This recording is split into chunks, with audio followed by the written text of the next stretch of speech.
السلام علیکم ورحمۃ اللہ۔ معزز ناظرین، آج کی اس ویڈیو میں ہم بات کریں گے کہ طاغوت سے کیا مراد ہے، اس کے معنی کیا ہیں، اور قرآن پاک میں مختلف جگہوں پر جو اس کا ذکر ہے تو اس سے مراد کیا ہے۔ تو آئیے ویڈیو کو شروع کرتے ہیں۔ طاغوت دراصل طغا سے صفت مبالغہ ہے، اسی سے لفظ طاغوت کا معنی سامنے آتا ہے کہ وہ جو مناسب مقدار سے بڑھ جائے یا متعین حد سے تجاوز کر جائے۔ اگر ہم لفظ طاغوت کے معنی اور اس کے قرآنی استعمال کو دیکھیں گے تو ہم لفظ طاغوت کے لغوی معنی اور قرآن میں اس کے استعمال کے درمیان مناسبت کو سمجھ سکیں گے۔ وہ معنی جو قرآن مجید میں قصہ حضرت نوح علیہ السلام میں وارد ہوا وہ کچھ یوں ہے کہ انا لما طغى الماء حملناكم في الجاریہ۔ ترجمہ کہ جب پانی میں طغیانی آئی تو ہم نے تمہیں کشتی میں سوار کیا۔ وہ یہ ہے کہ جب پانی نے زمین میں اپنی مقررہ حد کو پار کیا تو وہ طوفان بن گیا۔ پھر اللہ نے حضرت نوح علیہ السلام اور آپ کے ساتھیوں کو کشتی پر سوار کرایا تاکہ وہ طوفان سے ہلاک نہ ہو جائیں۔ جہاں تک قرآن مجید کی دوسری آیت کا تعلق ہے وہ حضرت موسیٰ اور حضرت ہارون رضی اللہ تعالیٰ عنہ سے متعلق ہے کہ جب یہ مصر میں فرعون کو اللہ تعالیٰ کا پیغام دینے گئے تھے، جیسا کہ قرآن میں ذکر ہے کہ اذهبا الی فرعون انہ طغی۔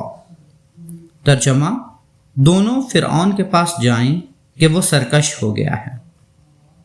یہاں پر ہم دیکھتے ہیں کہ یہ لفظ حد سے بڑھ جانے کے معنی میں استعمال ہوا ہے۔ اسی طرح جب آپ سورہ بقرہ اور سورۃ النحل کی ان آیات کو دیکھیں گے تو یہ واضح ہو جائے گا کہ طاغوت کا انکار کرنا اور اس کی دعوت سے بیزاری اختیار کرنا ضروری ہے۔ اس تنبیہ سے پتہ چلتا ہے کہ اگر کوئی فرد انفرادی طور پر طاغوت کے راستے پر چلتا ہے تو اللہ تعالیٰ اس سے بہت ناراض ہوتا ہے۔ یہ معاملہ سورہ بقرہ میں آئی آیت کی روشنی میں مزید واضح ہو جاتا ہے، جس میں اللہ نے مومن کے لیے اپنی ولایت اور غیر مومن کے لیے طاغوت کی ولایت کا فرمایا ہے، اور طاغوت کی عبادت کو ترک کرنے کو ایمان کا مقدمہ قرار دیا ہے۔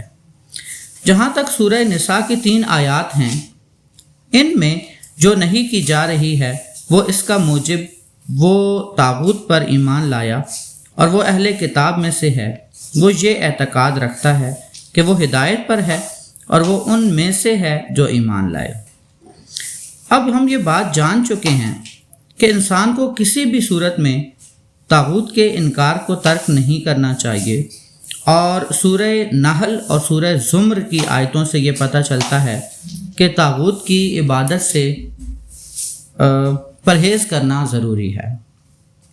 ان میں اللہ تعالیٰ نے ارشاد فرمایا ہے کہ ہم نے رسول بھیجے ہیں کہ وہ لوگوں کو یہ پیغام دے دیں کہ صرف اور صرف اللہ کی عبادت کی جائے اور طاغوت کی عبادت سے پرہیز کیا جائے۔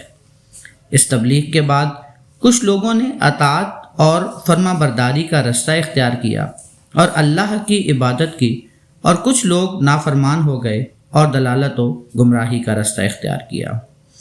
اس حوالے سے یعنی طاغوت کیا ہے، علامہ طبری فرماتے ہیں کہ میرے نزدیک طاغوت کے بارے میں سب سے بہتر قول یہ ہے کہ اللہ کے احکام سے ہر سرکشی کرنے والا، جس کی عبادت زبردستی کروائی جائے یا کوئی کسی کی اطاعت کرے، وہ معبود چاہے کوئی انسان ہو یا شیطان ہو، بت ہو یا کوئی بھی چیز ہو، طاغوت کہلائے گی۔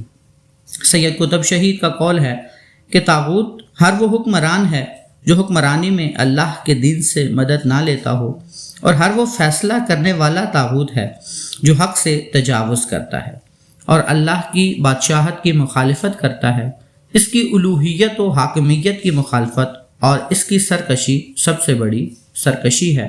والسلام علیکم ورحمۃ اللہ وبرکاتہ۔